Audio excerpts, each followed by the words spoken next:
जिसने दूसरों को छोटा किया वह खुद भी छोटा हो गया। तुम छोटे करने की चेष्टा कर ही नहीं सकते बिना छोटे हुए, क्योंकि तुम्हारा प्रत्येक कृत्य तुम्हें निर्मित करता है। तुम्हारे प्रत्येक कृत्य की छाप तुम पर पड़ जाती है। तुम जो करते हो, करते करते वही तुम हो जाते हो। नमस्कार दोस्तों, मेरा नाम है नितिन और आप मुझे सुन रहे हैं मेरे चैनल बोधिवेदा पर। अगर आप हमसे पहली बार जुड़े हैं, चैनल को सब्सक्राइब करें। अगर कहानी पसंद आए तो वीडियो को लाइक करें और कमेंट करके अपने सुझाव जरूर दें। तो आइए जानते हैं ओशो ने क्या कहा महात्मा बुद्ध के बारे में, बलराम अग्रवाल की किताब ओशो अनछुए जीवन प्रसंग से। जब तक प्रबल जीवेशना है तब तक यह संभव नहीं होता।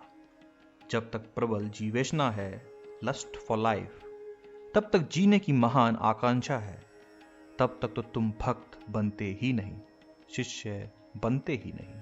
जीवेशना की पराजय बहुत बहुत तरह से जांच लेने के बाद जब तुम पाते हो कि जीवन में कुछ है ही नहीं, कुछ और चाहिए तो जीवन से ऊपर हो, तब बुद्ध ने राजमहल छोड़ा उस रात। बड़ी मीठी कहानी बहुत शास्त्रों में है। बुद्ध युवा थे, सब उसके पास था, सुंदर पत्नी थी और उसी रात उनका बेटे का जन्म हुआ। बुद्ध ने उसका नाम रखा राहुल। बड़ा सोच कर रखा। राहुल का मतलब होता है राहु, जिसके चक्कर में कभी चांद पड़ जाता है तो ग्रहण लग जाता है। तो बुद्ध ने कहा कि यह और मेरा बेटा हो गया आज। भागने का मैं विचार किए बैठा था। पत्नी रोकने को काफी थी, पिता रोकने को काफी थे, राजमहल, धन दौलत, साम्राज्य सब रोकने को काफी था। और राहुल भी आ गए हैं, ये राहु भी आ गया।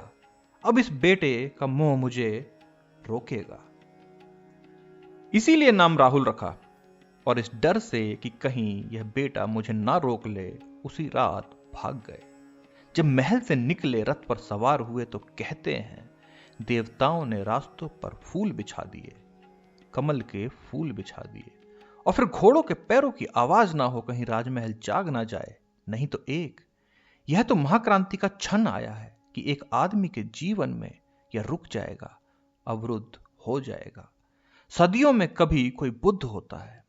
जगत प्रतीक्षा करता है सदगुरु की, यह मौका चूक ना जाए। दरवाजे ऐसे थे नगर के कि खुलते थे तो उनकी मीलों तक आवाज होती। तो देवताओं ने दरवाजे ऐसे खोले कि जरा भी आवाज ना हो। सारे पहरेदार गहन निंद्रा में सुला दिए। ज्योतिषियों ने कहा था बुद्ध के पिता को कि जिस दिन इसका बेटा पैदा होगा उस दिन सावधान रहना। बेटा जब पैदा हुआ तो पहरे बहुत बढ़ा दिए गए, सब तरफ फौजें लगा दी गईं कि उनके भागने की संभावना थी। सारे पहरेदार देवताओं ने सुला दिए। ये देवता इतनी फिक्र क्यों कर रहे हैं? यह कहानी बड़ी मीठी है, प्रतीकात्मक है। यह इतना ही कह रही है कि सारा अस्तित्व आह्लादित होता है जब कोई व्यक्ति सत्य की तरफ उन्मुक्त होता है। सब तरह से सहारा मिलता है, सब तरफ से सहयोग मिलता है। जब कोई असत्य की तरफ जाता है तो सारा जगत तुम्हारा दुश्मन हो जाता है, और जब कोई सत्य की तरफ जाता है तो सारा जगत तुम्हारा साथी हो जाता है। बस तुम जाओ भर। फिर जब महल छोड़कर दूर वन में निकल आए और उनके सारथी ने कहा कि अब तुम लौट ले जाओ रथ को, मेरे इस प्यारे घोड़े को मुझे क्षमा कर, मैं चला जंगल, मैं सत्य की खोज पर निकला हूं। उस बूढ़े सारथी ने आंखों में आंसू भरे हुए कहा, आप ये क्या कर रहे हैं? ये सुंदर महल, सुंदर पत्नी, ये सब सुख भोग आप छोड़कर कहां जा रहे हैं? और इसी को पाने के लिए तो हर आदमी तड़प रहा है। हर आदमी ऐसे ही महल चाहता है, ऐसा ही धन, ऐसी सुंदर पत्नी, ऐसा सुंदर बेटा चाहता है। आप इसको छोड़कर जा रहे हैं, आप होश में तो हैं? बुद्ध ने कहा, मैं पीछे लौटकर देखता हूं, मुझे तो महल नहीं दिखाई पड़ता, केवल लपटें दिखाई पड़ती हैं। मुझे कोई पत्नी नहीं दिखाई पड़ती, मेरा बेटा नहीं दिखाई पड़ता। सब तरफ आग लगी है और जितनी जल्दी मैं खोज लूं कि जीवन का सत्य क्या है, उतना ही अच्छा। इससे पहले कि मैं जल जाऊं इस आग में, इसके पहले कि यह जीवन मौत में परिणत हो जाए, मैं खोज लेना चाहता हूं। मैं सब दांव पर लगा देना चाहता हूं। जो कुछ मेरे पास है सब छोड़ने को तैयार हूं, लेकिन यह मैं जानना चाहता हूं कि जीवन का सत्य क्या है। बुद्ध ने जिस परिपूर्णता से बात कही, कहते हैं वह जो बूढ़ा सारथी था उसकी भी समझ में आ गई। बात तो सच थी। जीवन उसने भी देख लिया था, पाया तो कुछ भी ना था, लेकिन अभी तक उसे ख्याल ना आया कि जीवन के पार भी कोई जीवन हो सकता है। कहते हैं वह भी उतरा और बुद्ध के पीछे जंगल में प्रविष्ट हो गया। मगर यहां तक बात रुक गई होती तो भी ठीक था। इतिहास नहीं है यह पुराण है। कहते हैं घोड़ा जब यह सुन रहा था, बुद्ध जब समझा रहे थे सारथी को, तो घोड़े ने भी सुना। घोड़े को भी बड़ा प्रेम था। बचपन से बुद्ध को लेकर घुमाने निकलता यह घोड़ा, यह बुद्ध का प्यारा घोड़ा था। उसकी आंखों से आंसू टपके और जब बुद्ध और सारथी भी जंगल में चले गए तो कहते हैं घोड़ा भी जंगल में चला गया। यह बात मुझे बड़ी प्यारी लगती है कि घोड़ा भी जंगल में चला गया। उसे भी बात दिखाई पड़ी कि जब बुद्ध के जीवन में कुछ नहीं, जब मनुष्य के जीवन में कुछ नहीं, तो मुझ घोड़े के जीवन में क्या रखा है। उसकी जीवेशना बुझ गई। वह भी खोज पर निकल गया। उसने कहा, अगर बुद्ध सब दांव पर लगाते हैं तो मैं भी सब दांव पर लगा दूंगा। बाद में किसी ने बुद्ध से पूछा कि उस घोड़े का क्या हुआ। बुद्ध ने कहा कि वह सत्य को खोजते मर गया, भविष्य में कभी बुद्ध होगा। घोड़े ने भी सब दांव पर लगा दिया। भाव चाहिए। अब घोड़े के पास विचार तो नहीं है, लेकिन घोड़ा भी तो रोता है। घोड़े के पास भी आंसू गिरते हैं। घोड़े के पास बहुत बुद्धि तो नहीं, लेकिन प्रेम था इस आदमी से, इस बुद्ध से। और यह जब जाने लगा तो इसको भी चौंक आई, चेत आया, होश आया। प्रबल जीवेशना जब तक है तब तक तुम शिष्य न बन सकोगे, भक्त न बन सकोगे। केवल प्रबल जीवेशना ही तुम्हें उस घड़ी की ओर ले जाती है जहां जीवेशना गिर जाती है। जीवेशना में दौड़ दौड़ कर एक एक दिन का पता चलता है। इस जीवन में कुछ भी नहीं। जिस दिन यह पता चलता है कि इस जीवन में कुछ भी नहीं, उस दिन पलट गए। उसी दिन पलटू का जन्म हुआ। उसी दिन तुम लौटे। उस दिन तुम्हारी नई खोज शुरू हुई। फिर तुम धन नहीं खोजते, ध्यान खोजते हो। संसार नहीं खोजते, संन्यास खोजते हो। बंधन नहीं खोजते, मोक्ष खोजते हो। वासना नहीं खोजते, प्रार्थना खोजते हो। जब ऐसी खोज शुरू हो जाती है तो ही समर्पण होता है, तो ही कोई शीश को उतार कर रखने को राजी होता है। दूसरी कहानी। एक ब्राह्मण दार्शनिक भगवान के पास आया और बोला, हे गौतम, आप अपने शिष्य को भिक्षाटन करने से भिक्षु कहते हैं। मैं भी भिक्षाटन करता हूं, अतः मुझे भी भिक्षु कहिए। यह विवाद करने को उत्सुक था और किसी भी बहाने उलझने को तैयार था। शब्दों पर उसकी पकड़ थी, तो उसने भिक्षु शब्द से ही विवाद को उठाने की सोची। उसे तो बस कोई भी निमित्त चाहिए था। भगवान ने उससे कहा, ब्राह्मण, भिक्षाटन मात्र से कोई भिक्षु नहीं होता, लेकिन भिखारी चाहो तो मान ले सकते हो। पर भिखारी और भिक्षु पर्यायवाची नहीं है। मैं भिक्षु उसे कहता हूं जिसने सब संस्कार छोड़ दिए। जिसके पास भीतर कोई संस्कार ना बचे उसे भिक्षुक कहता हूं। तीसरी कहानी। बुद्ध के पास जब पहली दवा सारिपुत्र गया तो वह तो ब्राह्मण का बेटा था, ज्ञानी था, जानकार था। उसने बुद्ध से कहा कि अगर कुछ भी नहीं है, शून्य ही शून्य है, तब तो फिर हमारे संसार को बचाने की कोशिश करनी चाहिए। कम से कम कुछ तो है। और आप जब अजीब बात कर रहे हैं, सब छीनना चाहते हैं और देने का कोई भी वायदा नहीं, तो कौन आएगा? तो वह ब्राह्मण का बेटा था। उसने कहा, आएगा कौन? सब छुड़वाना चाहते हैं, सब कहते हैं छोड़ दो। और पाने की जब हम पूछते हैं तो आप कहते हैं पाने को कुछ है ही नहीं। तो छोड़ेगा कोई किस लिए? छोड़ता तो आदमी पाने के मोह में है। बुद्ध ने कहा, लेकिन जो पाने के मोह में छोड़ता है वह छोड़ता ही नहीं। त्याग का मतलब क्या है?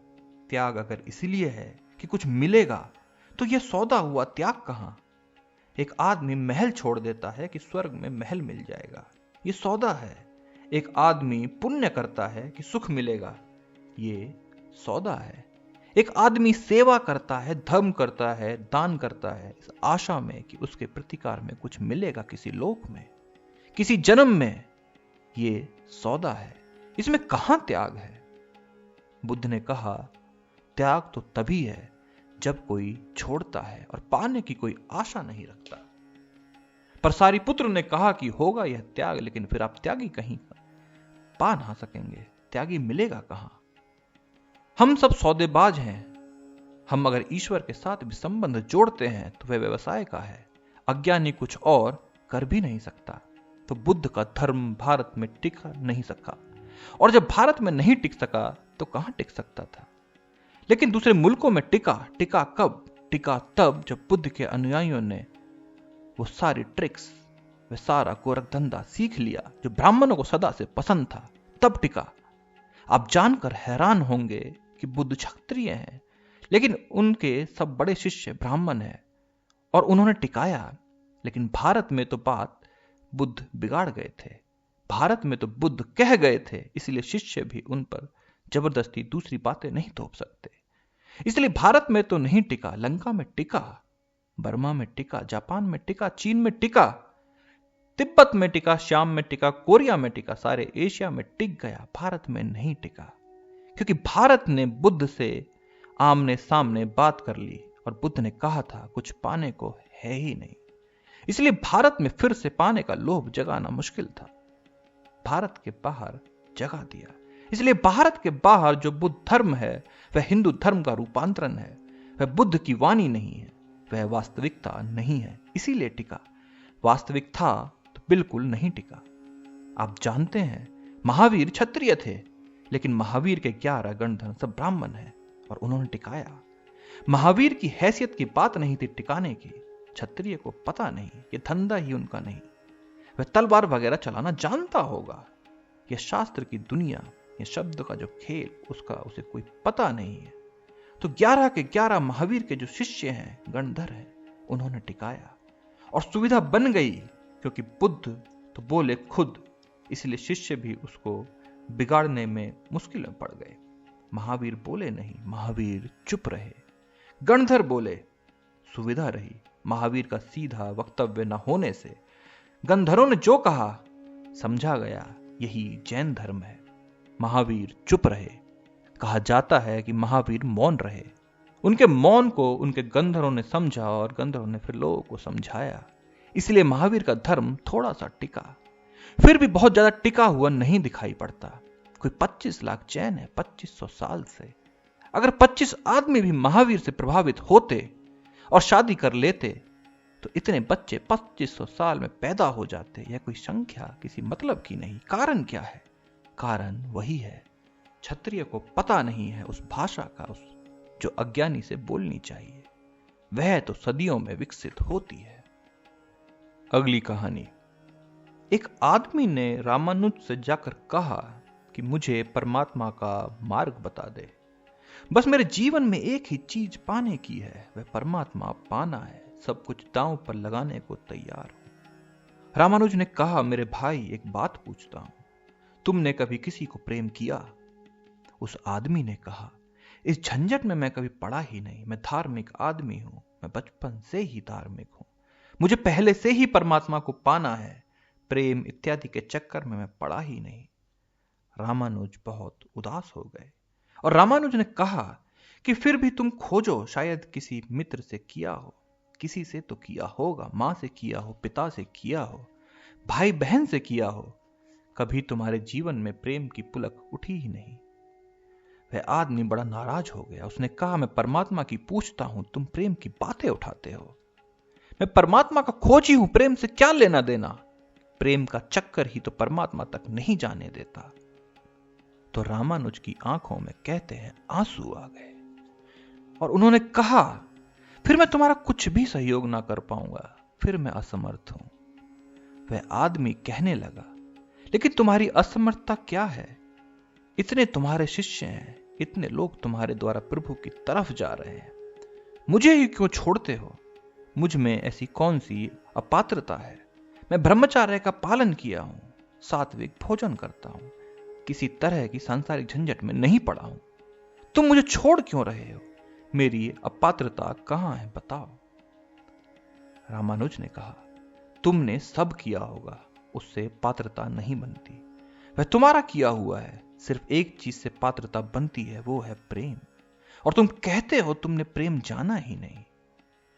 अब जिसने प्रेम नहीं जाना उसको मैं मार्ग कैसे बताऊं, क्योंकि प्रेम ही मार्ग है।